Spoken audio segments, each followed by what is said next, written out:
I don't appreciate people doing what is wrong, and decades after, they come to tell us the truth of what they did. Now you have told us you are not the election that was won by MKO Abiola. So what? Will we bring Abiola from the grave and put him as president? If you have handed over to MKO Abiola, Abacha wouldn't have been in the picture in the first place. MKO would have completed this, then hand over to another democratically elected person. So Abacha wouldn't have been in the picture. So all the people killed by Abacha's men, they would have been alive.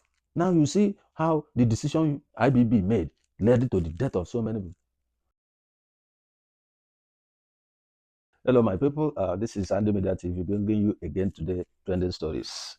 It's been a week of confession, where the former head of state, General Ibrahim Badamosi Babangida, while launching his book titled A Journey of Service, confessed that the June 1993 presidential election was won by Chief MKO Abiola. This has been a kind of a breaking story, to Nigerians, because this is 32 years after the election was held. However, Nigerians knew that MKO Abiola won the election because it was tagged the most freest and fairest, election ever held in the country. But the question is, why did IBB annul this election? When he knows truly that Chief MKO Abiola won the election, that the people have spoken, that he is the person that they want to lead the country in the democracy. And General Ibrahim Badamosi Babangida scuttled democracy just at the wipe of his pen. And he created an interim national government, which was headed by Ernest Shonekan. And this created the platform for General Sani Abacha to take over government. So Ernest Shonekan was displaced and Abacha took over. And the rest was history, as they say. But the issue is this. When General Ibrahim Badamosi Babangida annulled the election, there was a lot of chaos in the country. There was protests. There was all kinds of unrest in the country because Nigerians were protesting on why the winner of the election cannot be sworn in. And at that time, a whole lot of stuff, happened. People were killed, people were arrested and jailed. Today, 32 years after, General Ibrahim Babangida is coming to tell Nigerians that Chief MKO won the election. And this revelation was not sitting well with Nigerians, as a whole lot of people were attacking IBB for coming now after 32 years to tell us the truth, in as much as they already know the truth. But the question is, what is going to happen? That is the question. However, before we go further to deep dive into these issues, let's take a look at this video during the launch and see what transpired. We'll be right back. Reactions have trailed the revolution by former military president Ibrahim Badamosi Babangida after he acknowledged that the late MKO Abiola won the presidential election held on June 12, 1993. IBB's revelation came at the book launch of his autobiography, A Journey in Service, in Abuja on Thursday. Babangida annulled the June 12 election, sparking widespread protests and unrest in the country. But 3 decades after the annulment, during the review of his autobiography, former Vice President Yemi Osibajo read a section that shed light on the events surrounding the annulment. Although I am on record to have stated after the elections that Abiola may not have won the elections, upon deeper reflection and a closer examination of all available facts, particularly the detailed election results, which are published as an appendix to this book, there was no doubt that MKO Abiola won the June 12th elections. Upon closer examination of the original collated figures from the 110 polling booths nationwide, it was clear that he satisfied the 2 main constitutional requirements for winning the presidential elections, mainly majority votes and geographical spread. Having obtained 8,128,720 votes against Tofa's 5,848,247 votes, and securing the mandatory 1/3 of the votes cast in 28 states of the Federation, including Abuja. As the leader of the military administration, I accept full responsibility for all decisions taken under my watch. And June 12 happened under my watch. Mistakes, oversights, and missteps happen in quick succession. But I say in my book, in all matters we acted in the supreme national interest so that Nigeria could survive. Our nation's march to democracy was interrupted, a fact that I deeply regret But Nigeria survived, and democracy is still alive, a testament to our resilience and commitment to progress. Then, of course, there's a gentleman here who was an elected senator in 1992 in the course of Babangida's transition program. When Babangida annulled the 1993 election and Gen Abacha took over and dissolved the Senate, that senator tried to reconstitute the Senate in resistance to the dissolution. He was detained, charged to court. He escaped into exile. Today, he is also here to celebrate with his former tormentors. But as President, Commander-in-Chief of the Armed Forces of the Federal Republic of Nigeria, President Bola Ahmed Tinubu. All right, welcome back. There's one of the areas where the former Vice President Yemi Osibanjo, kind of put a teaser, saying that the oppressed today are sitting with the oppressor, and that kind of joke was deep, because that's exactly what it is. All the people who we are not seeing eyeball to eyeball then, today are with him in the book launch. So at times when you look at our leaders, you keep wondering what kind of people are they, because to be honest, in the same country, immediately after the confession, handcuff will be in his hands, because that was cool.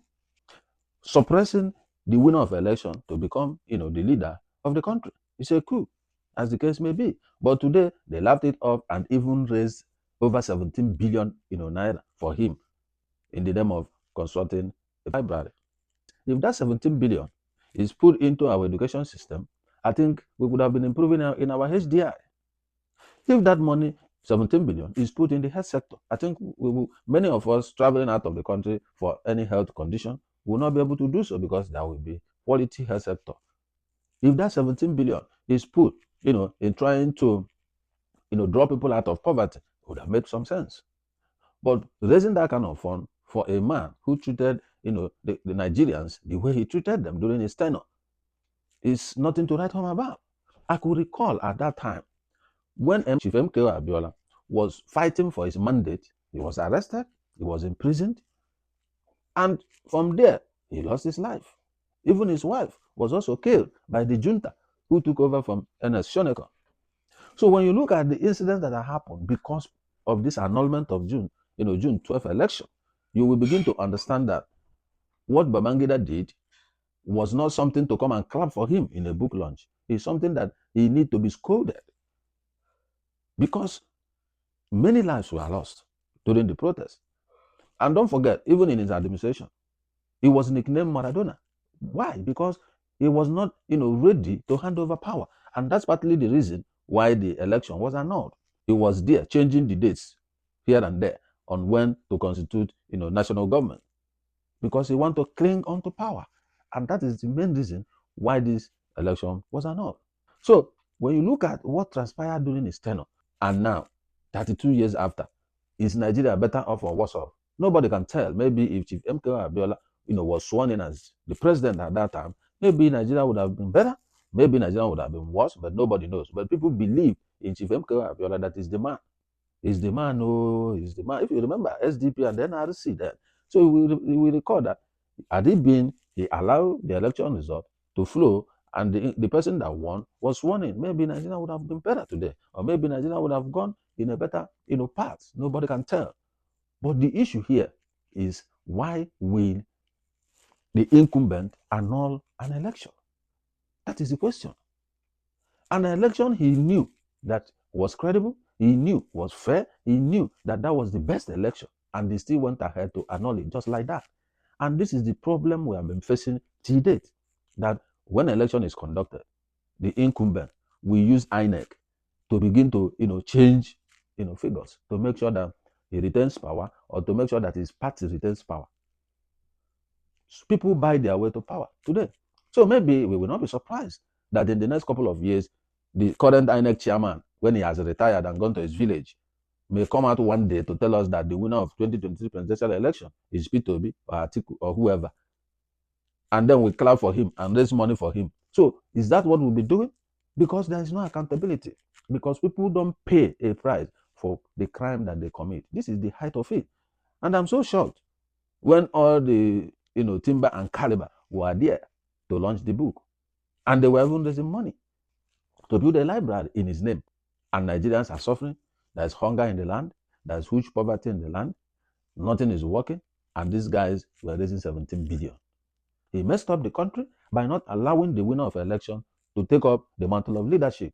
That is what he did. How will Nigeria invest billions to conduct an election just for one man to just annul it? Don't forget, during his tenure, he built the party houses in the whole federation, the whole local government. 774 local government, he built two houses. One for SDP, Social Democratic Party, and one for NRC, because Nigeria has two political party systems at that time. He built these buildings. If you go today, most of the buildings are now being occupied by Open University. Yes, go and check, go and verify. So imagine how much billions that was spent at that time to conduct this election. And this man came up and annulled the election just like that. No reason was given, just annulled it because he feels so that he can do it and get away with it. And today he's gotten away with it. That time I remember clearly, I was almost graduating from the secondary school then when all these things was happening. I was in my SS2 at that time. Then when the election was annulled, there was chaos. We were not going to school because of the whole stuff that was happening, protests here and there and so on. And this is the genesis that led to the death of MKO Abiola, because he came out to get his mandate back, and he fell into the hands of the military and he was in prison. From that prison, he didn't make it. Even his wife was also assassinated. So what are we talking about? And today we are clapping hands, we are celebrating him. Are we talking about other people that disappeared during that time? Other people that we never saw today? Many people went on exile, including Bola Ahmed Tinubu. They went on exile because of the heat from the military then. And today, they are clapping, celebrating him and raising billions for him. That billion should be channeled to a proper, something. Face the education sector and make it work, or face the health sector and make it work, or pull people out of poverty. They're raising money for. Where is the oil windfall during his tenure when he was head of state? What happened to the money? Over $12 billion at that time when Naira, the Naira to dollar was still, something to think of. Where was the money? The oil windfall we had when the first Gulf War, started, the Iraq War. Oil was, oil price was skyrocketing, and Nigeria made fortune. Where is the money? Did he account for the money in his book? So where's the money? So these are the things that we need to look at before clapping hands and celebrating and raising billions, for him. He must have done some other things that he did, but that annulment of that election, I'm not taking it lightly, because we don't know where we would have been as a nation if MKO was in the mantle of leadership at that time, because every Nigerians voted for him against Tofa at that time. So what happened? So people can come out and do wrong things, and after decades they come out and say the truth, and then we just wish it away just like that. It doesn't work that way. So if INEC can come out to be telling you the truthful people that won election, you'll be shocked. If both in states, in local government, and in the presidency, you'll be shocked that many people who have been in power never won election. So tomorrow they come and tell us the winner of the presidential election in 2023. Then what happens? We celebrate the INEC chairman and clap for him and raise billions for him to do whatever he wants to do with his life. So honestly, I wasn't happy when I heard that, because that incident almost turned Nigeria upside down at that time. It almost. Even when Abacha took over, the same thing. The battle continued. A lot of assassinations. Nigerians should, wake up to know how to hold people accountable. People should be held accountable for their actions. And he said it there that he's taking responsibility for, his decisions and actions. So the law is supposed to catch up with him for what he did.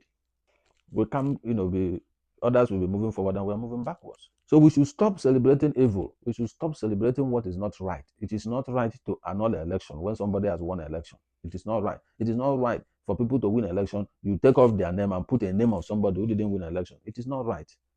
It is not right to be smuggling, result sheet and writing figures when it is not the true figure. It is not right. It is not right to be arranging boys to snatch ballot boxes. It is not right. So we really have to wake up and do what is right. No country prosper by doing wrong things. For a country to prosper, you must do the right things, even in your own personal life. When you don't do the right thing, you cannot prosper. You cannot move forward. Look at where we are as a nation. Look at the economy of Nigeria today. All these are decisions made by these leaders who feel that hall. That's the wrong decisions they made. And everybody is suffering it. How many Nigerians are in the diaspora? They are uncountable. And the things, the Japan started doing IBB's tenor when they were looking for many people, including your president now. Everybody Japan abroad to go and hide. And that's how many people stayed abroad for their lives. So Japan syndrome didn't start today. So I don't appreciate people doing what is wrong, and decades after they come to tell us, oh, this is the truth of what they did. And so what? Now you have told us you are not the election that was won by MKO Abiola. So what? Will we bring Abiola from the grave and put him as president? If you have handed over to MKO Abiola, Abacha wouldn't have been in the picture in the first place. MKO would have completed this, then hand over to another democratically elected person. So Abacha wouldn't have been in the picture. So all the people killed by Abacha's men, they would have been alive. Now you see how the decision IBB made led to the death of so many people. Are we better today by that decision he made? No, we are not. The years of Abacha, that's the first time head of state died, and the citizens were celebrating that the head of state died. There was joy everywhere across the country when he died. Why? Because people are going through pain. Assassinations everywhere. So, but if you had handed over power to a democratically elected government, all those wouldn't have happened. There would have been checks and balances. But military junta is by decree. They wake up one morning and say something is law. So any decision we make as leaders has implication on the country, on the citizen, and on everyone, even globally. That's why we need to take leadership seriously. Many people are happy, oh, finally he has come to say the truth, and that's the end of it. No, no, no, no. No, we can't be living like that.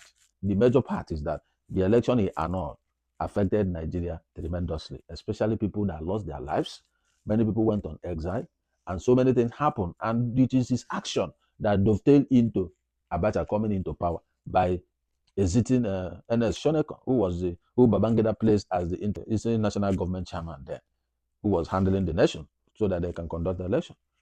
So Abacha came and whisked him out and took over power, and the rest was history. We started suffering.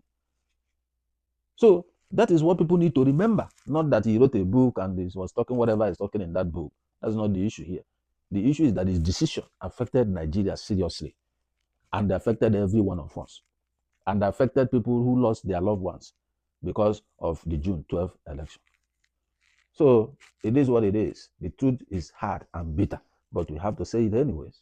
Do you think him coming out to tell us who won the election now is of any use to us? It's not. Do you think, oh, he did the best thing for coming to say it? So I want all our leaders, wherever they are you a minister, are you a governor, are you a commissioner, are you a president, whoever you are, try to understand that every decision you are making will make or mar the country. We affect the country positively or negatively. So think wisely, choose wisely before you make any decision you are making. Because if you go back, if you follow the trajectory, you will understand that many of the decisions these heads of states made brought a lot of pain. Babangida annulled the election. You saw what happened at that time. How people were killed, how people went on exile, how MKO Abiola died while protesting for his mandate, and even his wife was taken out at the same time, during that period when Abacha took over from Ernest Shonekan as the interim national government, chairman. And then you see a lot of things that transpired at that time. And look at where we are today. We are not in the right path. You look at the Gowan's decision to renege on Aburi Accord, how we led to the Nigerian Civil War. Until today, the hate and the pain of that war has not been resolved. When you make wrong decisions, it affects everybody. Just like they are borrowing money now, borrow. They are affecting people's future, even unborn children. So it's the high time we understand this thing. And Nigerians should learn to hold people accountable. When you do what is wrong, let you account for your wrongdoing. Let the law catch up with you. Not that after decades you come and tell us, oh, you were supposed to have done it this way, but you did it this way anyway, and so be it. And that's it. No. What about people that have been affected? What happened to them? All this information is bringing out today of who won an election and all that. It has no value to add to anybody now. When it's supposed to be useful has passed. Time has passed. So guys, I will leave it here and expect your comment on the comment section. Let us know what you think about this revelation about the June 12th winner of the election. And let us know what you think about the book.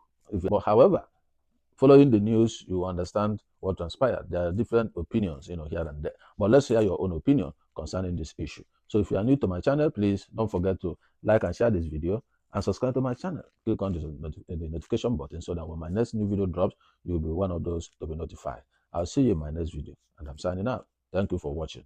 God bless you.